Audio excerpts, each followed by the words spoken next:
This video is about Preamp, which is the children's ministry of Resonate Community Church. And really we're making this because we want you to know what this ministry is about, what our hopes are for it, and then what your kids are going to experience while they're here with us. And I have with me Nick and Amber Reynolds. They're two of the leaders for Preamp. And really guys, can you just share with us a little bit about Preamp? Yeah, Preamp meets during service time, and we have children from kindergarten through 5th grade. We usually start with a large group teaching time and then maybe have some small group time, and we always do some sort of craft or game or activity that'll reinforce whatever we're learning about that day. Okay. That's great. You know, life can be really busy right now in our world, and you guys could be involved in a lot of things inside and outside the church. You have 3 kids. What makes you want to get involved in Preamp? Like, what is your hope? What do you hope you accomplish in the lives of the kids? I think it's really important to bring those more complex biblical truths down to the kids' level so that it's something that they can understand and apply in their own lives. So we really try to do that, and then we also believe that God ordained the family and the church to work together. So we send home some paperwork with the kids that has discussion points for the parents so that they can talk to their kids about it at home.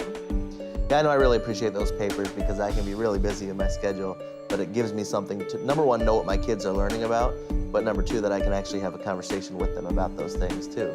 So how do you hope that the kids will be involved in serving or in service? Service is really important, I think, to learn at an early age. So we try to give them opportunities to get involved at the community level and also at the international level. Yeah, for instance, we have had international outreach with Operation Christmas Child. We've also had Baby Bottle Blast, which works in accordance with a pregnancy center here in town. Yeah, I know my daughters really enjoy the Operation Christmas Child, and we also did that gift catalog last year with the Samaritan's Purse, where they raised money to buy chicks for families overseas. So that's been really good. Well, I do appreciate you guys serving, and I'm sure we all look forward to meeting your kids when you bring them to church. What I appreciate about the kids class is that when my kids come back from the class, they'll actually tell me what's going on with the class, and they seem to retain what's taught there. You know, like I've heard my kids talking to other kids, and they're able to say, hey, what we learned Sunday in class was X, Y, and Z, and they're talking to these other kids, and I'm like, oh, okay. It wasn't like I drilled them on the van ride home 2 or 3 days later. My kids are talking about, hey, we learned that peace comes from God, you know, and I'm just like, oh, awesome.